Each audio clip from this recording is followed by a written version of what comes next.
Belki çok incitmişem sevdiğim insanları, belki çok aldatmışam can diyen cananları.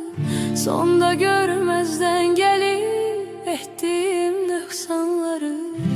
Var ümidim affedersen sen beni.